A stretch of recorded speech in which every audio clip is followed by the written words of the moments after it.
Pro basketball is here. My name is Slimoya. Welcome to the show. There's a lot of things to talk about, but first of all, I'll introduce the real squad on the show. As usual, we've got Teddy and then George, but we've got a special guest today, Charlie Hafiz. You're welcome. Thank you very much, Sly. So, and we've got a lot of things to talk about today. In fact, the review, a lot of games went down. Some very interesting things as well also went down, but we'll have to keep the focus on...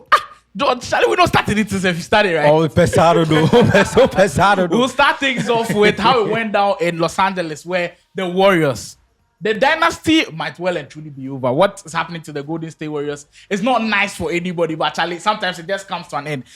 Teddy, I'll start with you on this one.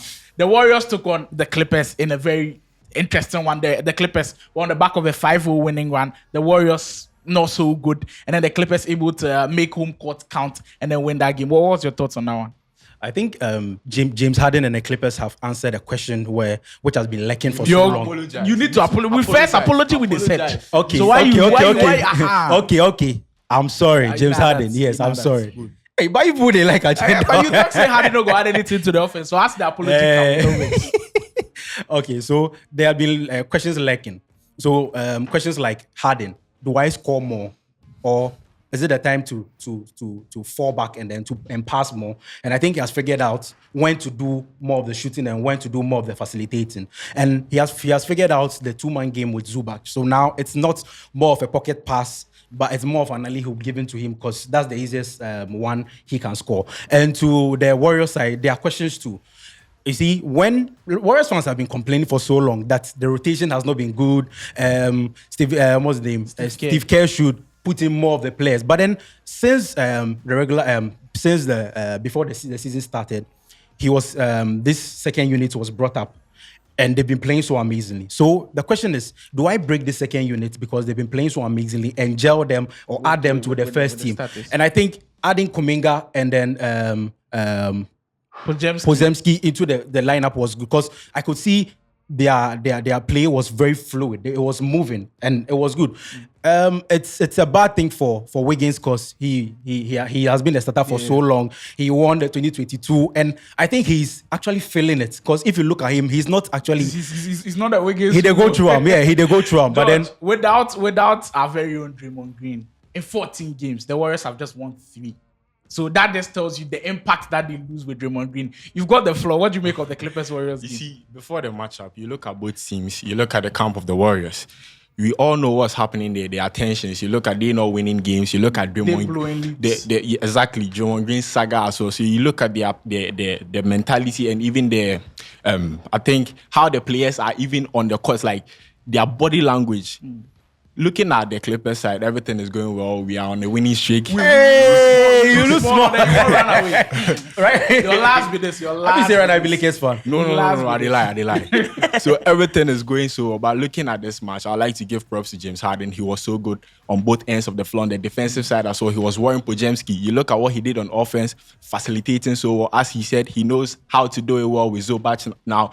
What I want to see is the consistency. If he gives us that, I think we are going to be one of the best teams to compete in the playoffs as well. I also like to give props to Ty Lue, figuring out the adjustments, the rotations. You look at how he was able to put certain adjustment out there. PJ Tucker. Sitting on the bench, nice rotation. But you look at the game, Dario Saric was being played as a 5. He made certain adjustments to take him out of his zone so that it was like a freed interior defense and we're dominant over there and we're playing so well. Look at the Warriors team. I think they played so well this time around. Yeah. To me, it was they were playing so well. Klay Thompson were always like on his neck, bro. Play well. He decided that today I'm going to help Curry. You guys said I don't help Curry. This game he came out there, he was balling. He dropped 30, shooting so well. But then the main man who his fans are out there and being like, bro, you need that help. You need that help. Klay came, he helped. Then he decided to ghost. Steph Curry ghosted. You decided to ghost. Interesting. And I'm not done. You look at Steph Curry. I think I don't know, but I'll not blame him though. But you feel like you look at his body language, you can see that things are not going well, right? Yeah, with what is happening in the front. So people are out there like, bro, you have to push the trade button. And I think it's time he has to leave. There's a lot of things happening with the Warriors. Hafiz, from your point of view, of course, you're a big Laker fan. You're a big LeBron fan. I know you don't like seeing the Clippers win, but what are you impressed most about the 6-game winning streak and how good they've been so far? I mean, it's quite unfortunate that I wanted to do so much with the Warriors, but then you are pushing the Clippers. But you can start with the Clippers and then finish with the let Warriors. me do justice to that. I mean, the biggest reward you can give to a big is to understand his movement. Just as my brother said, Harden came and was trying to do pocket things with Ivica Zubac. But Zubac's movement has always been on the low. Sure. Comeback, movement, leg movements, and then the work around the rim, then he drops on you. Simple. So you can reward him with understanding his first 2 steps, and then you move with him. Harden has done that, but then Tyronn Lue. Tyronn Lue, at the start of this season, you would have ranked him as at least behind Mike Malone or Steve Kerr. As one of the best Right, coaches. true. The best And I think coaches when in the game. adjustment-wise, he's probably number one. He's just the best. Yeah. What made Mike Malone in contention was because of his adjustments. How he has been able to figure out the Denver Nuggets and how he should play this with that. You know, KCP is one of the players with the biggest plus or minus. minus in in the whole league, league, yeah. yeah, true. Why? Most of his minutes are with Jokic. Why do you play Jokic with someone who has a good movement, is a good perimeter defense? It works perfectly. Exactly. So that is what makes coaches in NBA, adjustments, rotations. So basically, if Tyronn Lue is able to do that and get it well, he's number one. I would argue that.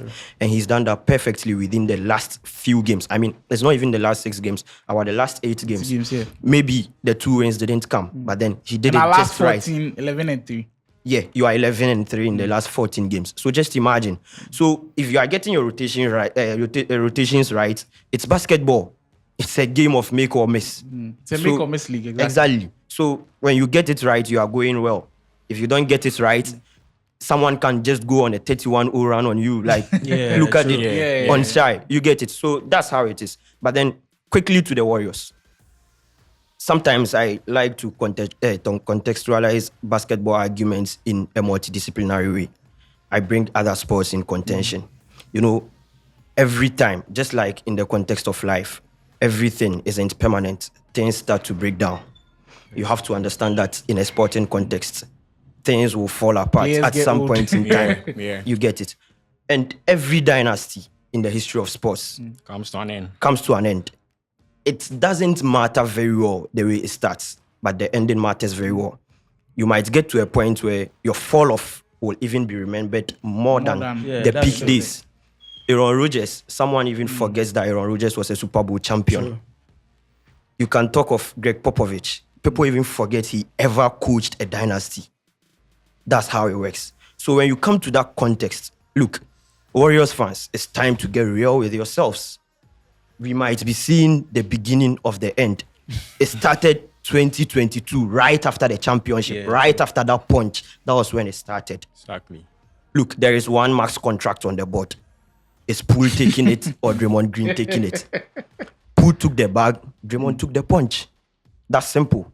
Look, when you go to other sports, when dynasties are about to break, it's mostly a problem between management and players. Players becoming salty when they start losing. Like the locker room. Negotiations, true. people get tired of each other. Look, 1997, Jerry Krause told Michael Jordan, maybe I might not need you anymore. Jerry Krause told him that this is what I am seeing, a new boost. We might have to have a whole episode on the Warriors breakdown. It looks like things are not working. But I heard all of them speak about the Clippers and they didn't mention one man's name. Kawhi Leonard. He was having I think an off season for the start of the season. People were saying Paul George was the best player on the Clippers team. How? Well, the claw is back, shooting at the high efficiency that we expect him to, and the Clippers are doing so well. We left one guy out there, Ameo. He was so good. Yeah, Kofi. He played so well. So that's what with the Clippers now. If you're not playing, get your chance, do well. Now, moving to another game where I feel like people slept on. The Mavericks and the Timberwolves. The Timberwolves, so good this year. Number 1 seed in the West. And then, of course, the Mavericks, even without Kyrie on the floor, Luka still balling out. But it ended out in a blowout for the Timberwolves. The game, in fact, the start of the game, it looked very, very close. I'll be starting with Joe with this one. The Mavericks and the Timberwolves, it feels like two teams where a lot of people don't see as the teams that we see at the latter stages of the playoffs. But do you have them going all the way? One of them. I think I'll pick the Timberwolves. people don't talk about them, but they are so good. Looking at this game, Mavericks started so I think it was the defensive shape of the Timberwolves that led to that start. You look at Luka Doncic, he's a player that when he's coming with the ball, you don't force to double team him. They were double teaming him at the perimeter. Then you have a center in Derek Lively who was so good. So he turns out to break the double team to give it to Lively, and with Lively too so skillful, he could attack the paint very well. And he ended up getting Rudy Gobert in foul trouble so early. So in that first half, it was a close game. But when their coach Chris Finch figured out like, bro, I need to stop double teaming Luka at that perimeter and play like a good defense shape.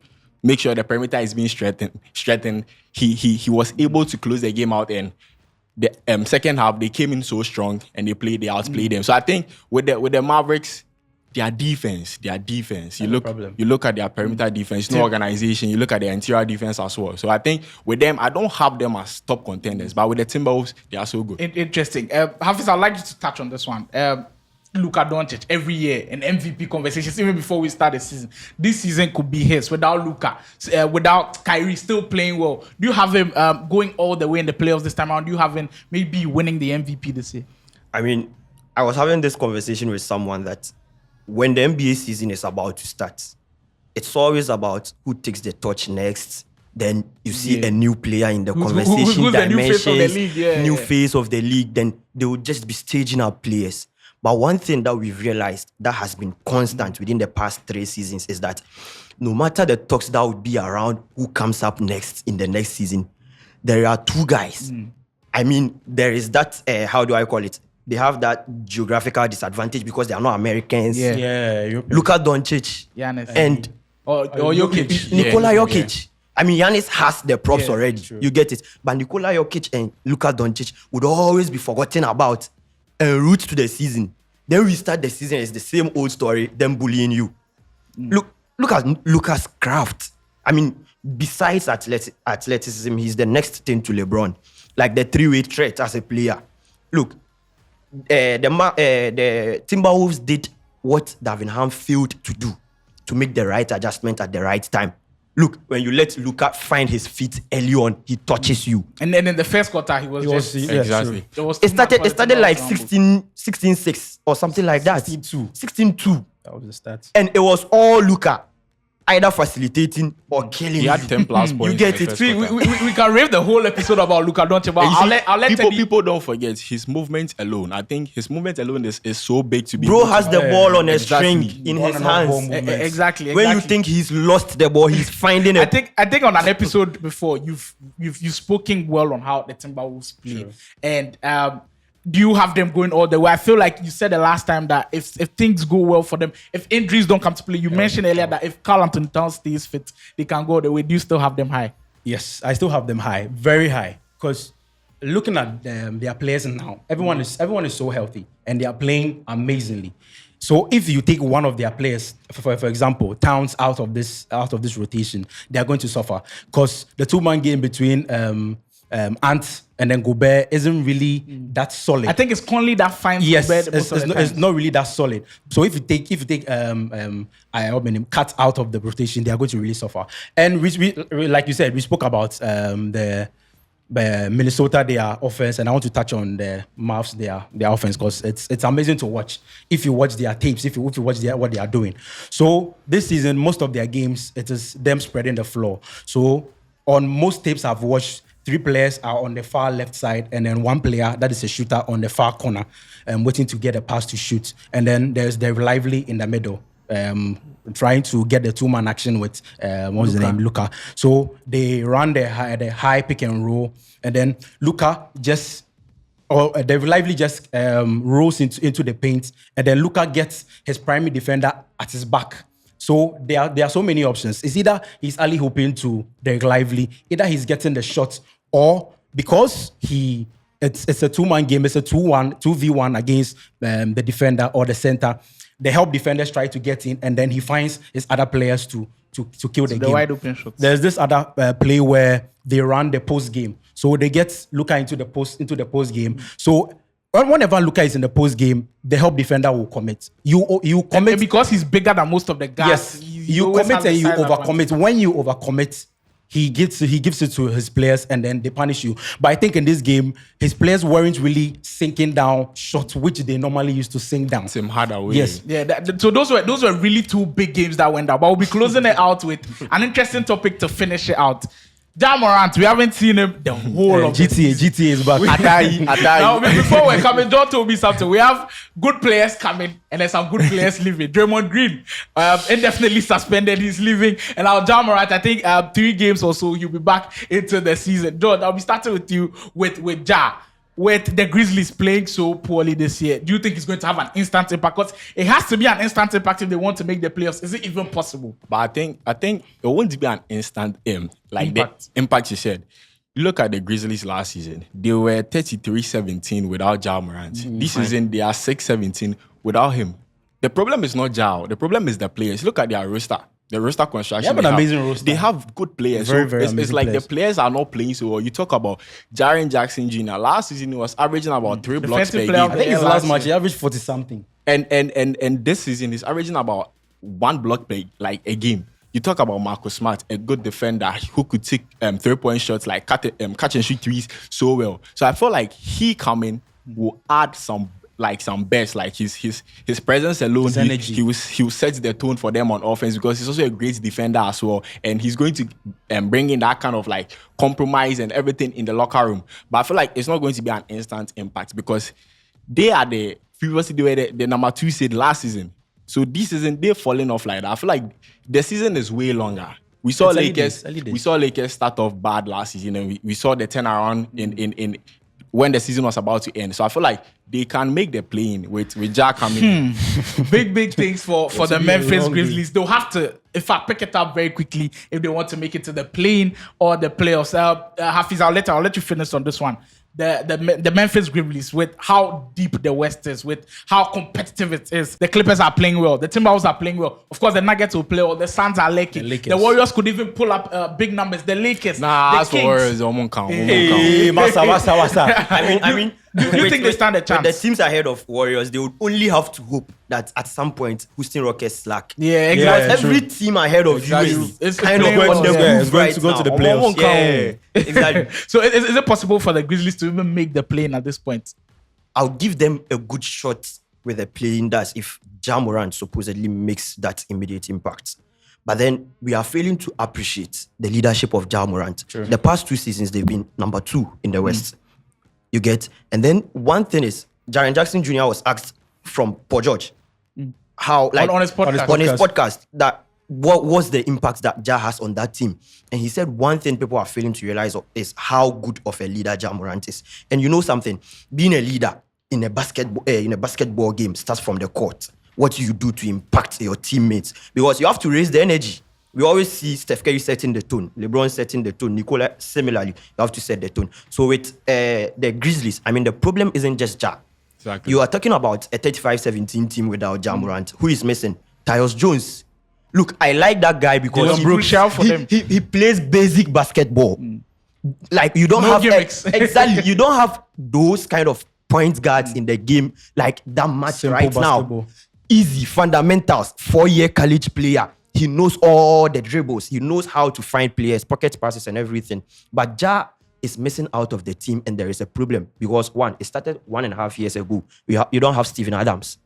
Look, I felt this year, going into this year with what happened with Ja, I felt JJG would come to this season After with the so defensive much player of the interior pressure on defenders. Not even the defensive part of his game. Offensively, he cannot draw double teams. You expect that people will be scared of him at this point in time. That was the peak that we saw DeAndre Ayton going that he never reached. Yeah. I don't want to see JJJ treading that road again.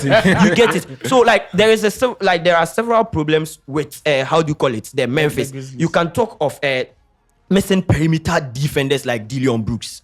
You can talk of this thing. An instigator like Brooks like that. Exactly, the instigation that comes with getting Dylan Brooks even on lost your their team. culture. You get there is no culture There's no because culture now. you people came into the league with some kind of noise. Yes, that was You are their always culture. the instigators. You set people up and then you kill them. Look, right now in the team, the only player that can create his own shot is Desmond Bane. Yeah. True. He's been playing so well. Now it'll be interesting to T-Rex. see how the Grizzlies finish the season. But that's how we'll be closing this one out.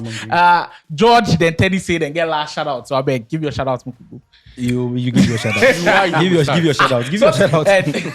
Shout out to Osel Uswen. He did support you for the Twitter. Charlie also shout out to you. You just support them for Teddy. Your shout out. Give your bar. I don't give a So I won't give shout out to Spintex Knights. Yeah, Then yeah. win the Big club give them. Charlie. They are crowd basketball league. They support them. Then try. We know they give them the spotlight, but then Charlie, then they really try. They play well. Yeah, so make sure to support Ghana You get basketball. Remember, the Africa Basketball Festival is coming on, and the pro team will be there. Make sure you are there from the 15th to the 17th. So it starts today. So that's how we closing this one out. Very, very interesting takes from the guys. 15th to 17th, remember, and we're out for this one.